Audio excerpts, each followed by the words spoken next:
능력으로 성령의 충만함으로 오늘 모두 다 함께 믿음으로 함께 기도하며 나가는 귀한 공동체 되게 하여 주시옵소서. 성령님, 이 주님 귀한 교회 가운데 주님의 보혈의 능력이 나타나게 하여 주시고 핏값 주고 산 이 교회가 믿음으로 일어나게 하여 주시옵소서. 기도하는 자들 일어나게 하여 주시고 말씀 듣고 주님을 찬양하며 나가는 애가 오늘도 아버지 일어나게 도와주시옵소서. 새벽을 깨우며 사랑하는 성도님들 나왔사오니 하나님 은혜를 더하게 하여 주시옵소서. 아버지 하나님, 우리가 등불 들고 기름 들고 주님 오실 날을 맞이할 수 있는 믿음에 준비하게 하여 주시옵소서. 주님 오늘 이 아침에도 말씀하여 주셔서 하나님의 놀라운 은혜가 역사되게 하여 주시옵소서. 머리를 사용하기 전에 가슴이 움직이게 하여 주시고 성령의 능력으로 나타나게 하여 주시옵소서. 감사하며 거룩하신 예수님의 이름으로 간절히 기도드리옵나이다. 오늘 창세기 49장 봅니다. 창세기 49장 1절에서 15절까지인데요. 오늘 말씀은 창세기를 이제 마무리하는데 6월부터는 아마 고린도 전후서를 공부할 것 같아요.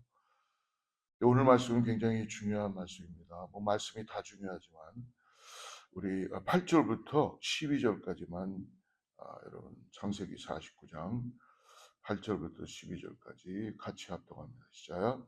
유다야, 너는 내 형제의 찬송이 될지라. 내 손이 내 원수의 목을 잡을 것이요 내 아버지의 아들들이 내 앞에 절하리로다.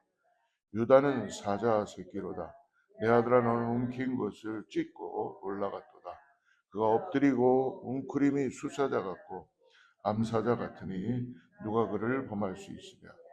규가 유다를 떠나지 아니하며 통치자의 지팡이가 그 발 사이에서 떠나지 아니하기를 실로가 오시기까지 이르리니 그에게 모든 백성이 복종하리로다. 그의 나귀를 포도나무에 매며 그의 암나귀 새끼를 아름다운 포도나무에 맬 것이며 또 그 옷을 포도주에 빨며 그의 복장을 포도주에 빨리로다. 그의 눈은 포도주로 인하여 붉겠고 그의 이는 우유로 말미암아 길이로다. 아멘.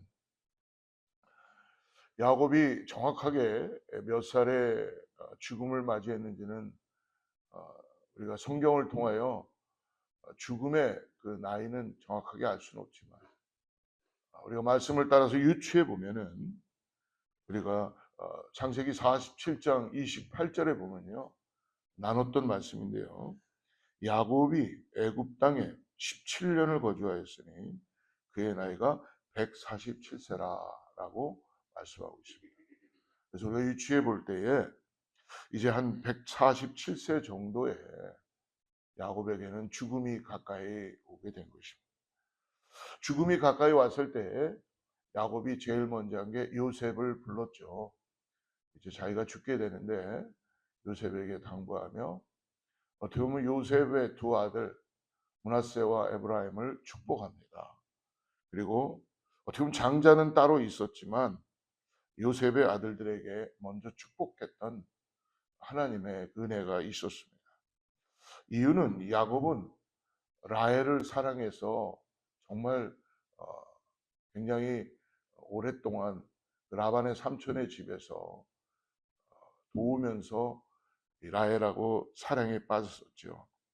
그러나 외삼촌 라반의 속임수에 당시 언니보다 먼저 동생을 시집 보낼 수 없기 때문에 결혼식하고 첫날 라헬이 신방에 들어간 것이 아니라 언니가 들어가게 되었습니다. 그런데 결국은 레아와 먼저 결혼하게 되었고 라헬은 한동안 불임이었기 때문에 자녀를 낳지 못했었죠. 근데 요셉보다 먼저 많은 자녀들이 있었지만 죽음을 앞에 두고 야곱이 자녀를 위해서 축복해 가는 오늘 가장 먼저 요셉의 두 아들을 축복했다는 것은 굉장한 큰 하나님의 약속의 그 의미가 있다는 것을 말씀해 주시고 있습니다. 근데 야곱이 누구입니까? 여러분, 야곱은 말 자체가 발 뒤꿈치를 잡고 나오는 자, 속이는 자, 뭐 그렇게 우리가 해석할 수 있습니다.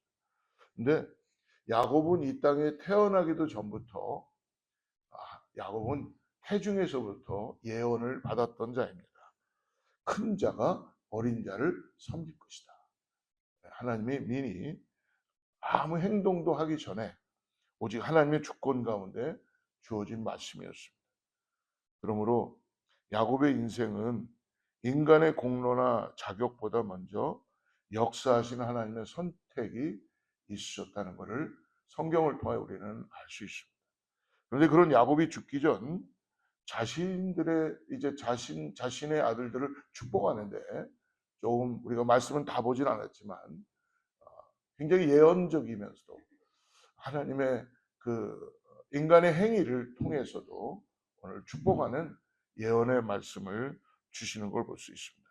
오늘 창세기 49장은 죽음을 맞이하기 위해서 준비하는 예언, 야곱의 그냥 자식을 향한 덕담이 아니라 어떻게 보면은 성경에서 가장 대표적인 예언적 축복입니다.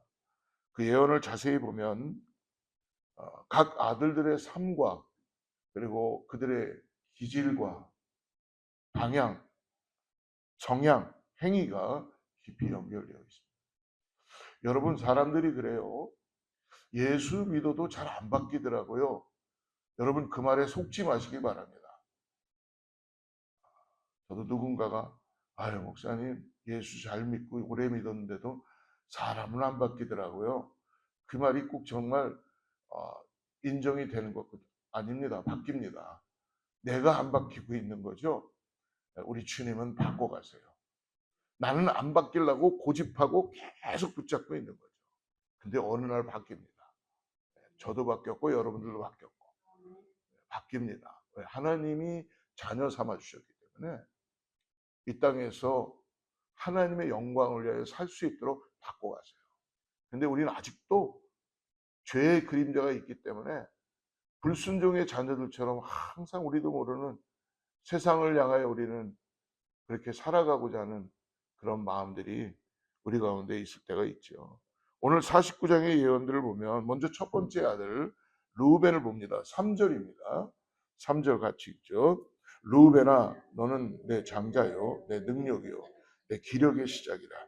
위풍이 월등하고 권능이 탁월하다마는 4절 물에 끊음 같았은즉 너는 탁월하지 못하리니 내가 아버지의 침상에 올라 더렸습니다.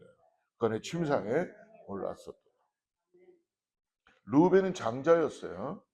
그래서 아버지의 근데 침상을 더럽힌 죄로 인하여 지금 뭐가 이뤘다 그래요? 탁월함을 이뤘다.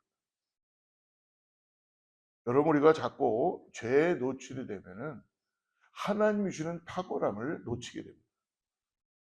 아이 목사님 제가 늙어서 그래요. 제가 나이가 많이 들으니까 총기가 떨어집니다. 아닙니다. 여러분 우리가 자꾸 하나님을 멀리하고 세상을 가까이 하면 영적으로 민감해지지 않습니다. 성경에 나오는 인물들 보면 나이가 아무리 들어도요. 하나님의 인도하심을 받고 음성을 들으니까 하나님의 지혜를 가지고 탁월함을 가지고 나아가는 줄 믿습니다. 근데 오늘 르우벤은 아버지의 침상을 더럽힌 죄로 탁월함을 잃었다고 합니다. 그리고 돌아가서 다음에 시므온과 레위는 세겜 사건에서 분노와 폭력으로 사람들을 죽입니다. 7절 말씀 같이 한번 읽어보죠. 7절 시작. 그 노여움이 혹독하니 저주를 받을 것이요 분기가 맹렬하니 저주를 받을 것이다. 내가 그들을 야곱 중에서 나누며 이스라엘 중에서 흩으시리로다. 아마 이 시므온과 레위는 세겜 사건이죠. 세겜. 디나 동생 디나의 여동생 디나의 강간으로 인해서 세계민을 잔인하게 다 죽여버리잖아요. 그래서 학살한 내용을 말씀하는 겁니다. 야곱은 그 일을 결코 잊지 않고 있다는 것입니다. 특별히 오늘 레위의 이야기는 참 깊은 묵상을 하게 합니다. 레위는 처음에는 분노와 칼의 사람이었지만 하나님의 공의보다 자신의 감정이 없었고 그 결과 오늘 말씀 보니까 흩어짐의 예언을 받게 됩니다. 근데요 놀랍게도 하나님은 그 흩어짐을 저주로 끝내시는 분이 아닙니다. 하나님이 흩으실 때 다 이유가 있다는 것을 여러분 우리에게 깨닫게 해주신 줄 믿습니다. 출애굽 이후 금송아지 사건이 일어났을 때 모세는 누구든지 여호와의 편에 있는 자는 내게로 오라라고 했을 때 그때 레위 자손들이 하나님 편에 서는 그런 놀라운 일을 이루게 됐죠. 사랑하는 여러분, 그들은 우상 숭배로 무너진 진영 속에서 레위 지파는 하나님의 거룩함을 붙들었습니다. 그 이후 하나님은 레위 지파를 제사장 지파로 삼기 시작했어요.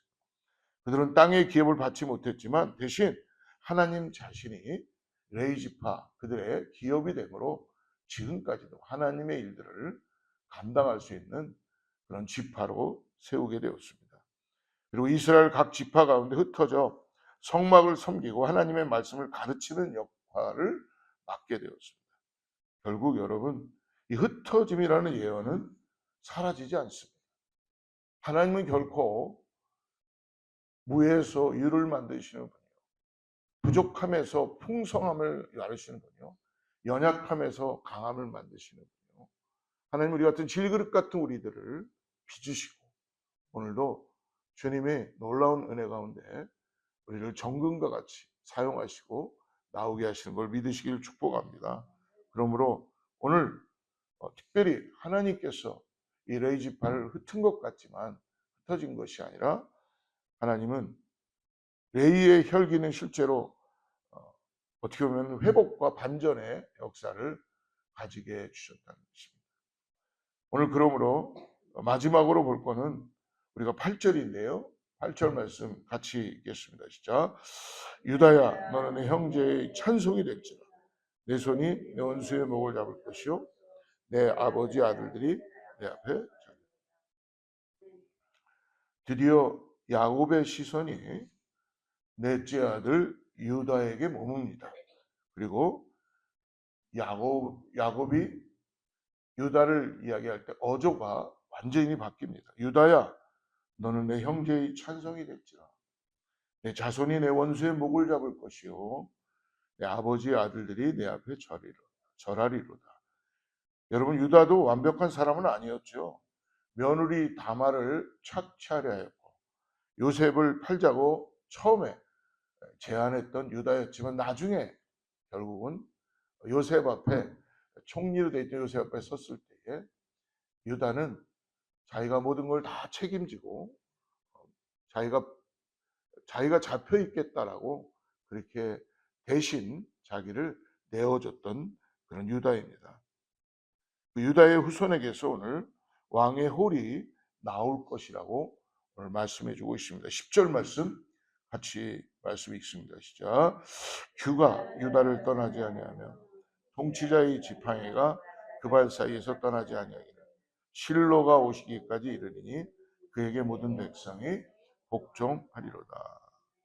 10절에 보니까 실로라는 단어가 오늘 말씀의 결정적이고 아주 중요한 단어입니다. 이 단어의 해석에 학자들 사이에 논의가 많지만 특별히 가장 오래되고 그리고 깊이 있는 성경의 해석 70인역에는 이 실로라는 이 단어가 그에게 왕권이 속한 자 그리고 평화의 왕으로 읽혀지며 즉 뭐냐면 오실 메시아를 가리키는 것입니다.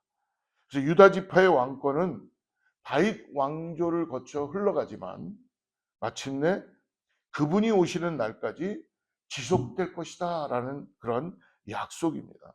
그래서 실로가 오시기까지 이르리니 그에게 모든 백성이 복종하리로다. 즉 평화의 왕으로 메시아로 오늘 마침내 그분이 오시는 날까지 지속되는데 2000년 전에 바로 그분 예수 그리스도가 인간의 몸으로 이 땅에 오신 것이죠. 그분이 바로 다윗의 자손 유다 지파에서 나신 예수 그리스도이십니다. 그리고 야곱은 그러므로 유다를 향해서 9절에 이렇게 말씀합니다. 9절 같이 읽죠. 시작. 유다는 사자 새끼로다. 내 아들아, 너는 움킨 것을 찢고 올라갔도다. 그 엎드리고 웅크림이 수사자 같고 암사자 같으니 누가 그를 범할 수 있으랴. 여러분, 성경의 사자는 계시록에도 나와 있지만 왕권의 상징입니다. 만왕의 왕이신 주. 훗날 다윗 왕이 유다 지파에서 나오고 결국 예수님께서도 유다 지파의 후손으로 이 땅에 오시게 됩니다. 그래서 요한계시록은 예수님을 유다 지파의 사자다라고 그렇게 부릅니다.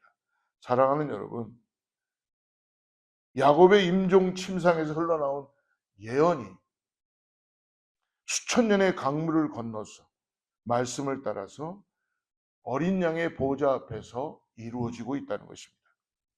야곱의 축복은 수천 년의 시간을 지나 메시아 예수 그리스도 안에서 성취된 것입니다. 오늘 그리고 또 한 사람 스볼론의 축복도 봅시다. 13절을 보십시오. 13절 같이 읽죠. 시작. 스볼론은 해변에 거주하리니 그것은 배 매는 해변이라. 그의 경계가 시돈까지 이르다. 해변에 거주하리니 배 매는 해변이 될 것이다. 훗날 이사야는 스볼론과 납달리의 땅, 즉 갈릴리 해변에 큰 빛이 임할 것이다 라는 예언을 이사야 선지자가 합니다. 그리고 그 말씀은 바로 예수님께서 갈릴리 바닷가를 거니시며 복음을 전하시는 성취의 역사, 구원의 역사를, 복음의 시작을 알리시죠. 예수님은 바로 그 갈릴리 해변에서 제자들을 부르셨고 천국 복음을 선포하셨습니다. 즉 야곱의 축복은 결국 메시아의 발걸음이 머무는 땅으로 이어진 것입니다. 그러므로 여러분, 우리가 어떤 상황이 되어도 시대를 움직이는 흐름 속에서 오늘 하나님께서 우리의 삶 가운데 잊지 않으시고 구원자이신 예수 그리스도를 우리들에게 보내주신 것을 감사하며 나가는 귀한 하루가 되기를 축복합니다. 오늘 49장을 묵상하면서 예언과 인간의 행위를 함께 생각하며 보게 됩니다. 하나님의 예언은 임했습니다. 말씀이 임했습니다. 근데 중요한 건 뭐냐면 우리가 행위로 구원을 받지는 않습니다. 그러나 행위의 열매는 하나님이 보신다는 것이죠. 오늘 여러분의 삶이 참된 예수 그리스도인이나요? 삶의 기준이 되고 구원받은 자로서 오늘도 믿음의 길을 여러분 나아가고 있습니까? 이건 너무나 중요한 질문입니다. 오늘 나의 삶에 주님의 동행하심이 있다면 우리는 여러분 믿음의 길을 떠나갈 수 있는지를 믿습니다. 성경은 한편으로는 하나님의 절대적인 주권을 말합니다.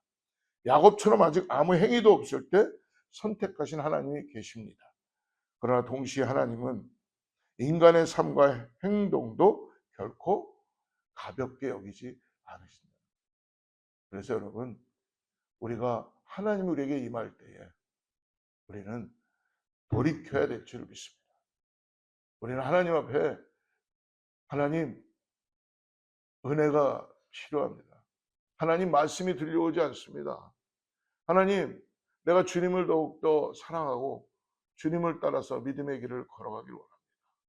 나는 나의 삶에 구원하시는 감사함으로 오늘도 하루를 시작하는 저와 여러분 되기를 축복합니다. 심은 대로 거두게 계신 하나님의 공의가 있다는 걸 잊지 마시고, 더 놀라운 것은 여러분 오늘 인간의 실패조차 하나님의 구속사를 결코 막지 못한다는 것입니다. 그러므로 이 레이의 흩어짐은 제사장의 사명으로 바뀌었고 유다는 메시아의 조상이 되었으며 스볼론의 해변은 예수님의 발권을 맞이하는 은혜의 땅이 되었다는 것입니다. 사랑하는 성도 여러분, 오늘도 저와 여러분의 삶의 작은 선택과 태도가 결코 하나님 보실 때에 가볍지 않다는 것을 여러분 오늘 믿음으로 바라보시길 축복합니다. 오늘 혈기에 머무를 것인지, 아니면 내 자존심 때문에 주님을 더욱 의지하지 않을 것인지, 아니면 안일함에 머무를 것인지, 아니면 하나님 편에 서서 책임과 사명의 길로 나아갈 것인지 매일매일 선택하며 기도하며 나아가게 하여 주시옵소서. 동시에 부족한 나를 붙드시고 결국 하나님의 뜻을 이루어 가시는 은혜 또한 간구하고, 오늘도 주님의 은혜가 아니면 나는 오늘 하루를 살아갈 수 없습니다. 주님의 은혜를 통하여 오늘 내 안에 역사하시는 성령님 충만하게 하여 주셔서 오늘도 구원받은 것에 감사하며 믿음으로 나아가게 하여 주시옵소서. 사랑하는 성도 여러분, 구원하신 것에 대한 감사를 잃어버리지 마시기 바랍니다. 우리가 감사를 다 잊어버리니까 우리의 삶에 황폐해지기 시작하고, 세상이 우리의 삶의 기준이 되기 시작하고, 하나님의 말씀이 우리의 삶의 기준이 되어야 되고, 오늘도 하나님의 은혜가 우리의 삶을 인도해가며 성령을 따라서 오늘도 믿음으로 이 땅에 구별된 하나님의 사람으로 복음을 증거하고 복음을 전하는 믿음의 교회, 믿음의 사람들 다 되기를 축복합니다. 같이 기도하겠습니다. 하나님 아버지 감사합니다. 이 새벽 주님 앞에 나와 겸손히 엎드립니다. 야곱의 임종 자리에서도 신실하게 약속을 이어가신 하나님, 우리의 연약함과 실패에도 불구하고 실로이신 예수 그리스도를 통해서 모든 약속을 완성하셨음을 감사드립니다. 하나님, 응답이 더디게 보이는 오늘의 현실 속에서도 주님은 결코 우리를 떠나지 않음을 믿습니다. 이사갈처럼 오늘 주어진 자리를 아름답게 여기며 맡겨진 삶의 사명을 기꺼이 지는 신실한 오늘 하루가 되게 하여 주시옵소서. 오늘 새벽을 깨어나온 사랑하는 성도님들에게 오늘도 주님을 더욱더 갈망하게 하시고 주님의 은혜를 구하게 하여 주셔서 하나님의 놀라운 임재와 하나님의 역사하심을 통하여서 오늘도 믿음의 길을 떠나게 하여 주시옵소서. 감사하며 축복하며 거룩하신 예수님의 이름으로 간절히 기도드리옵나이다.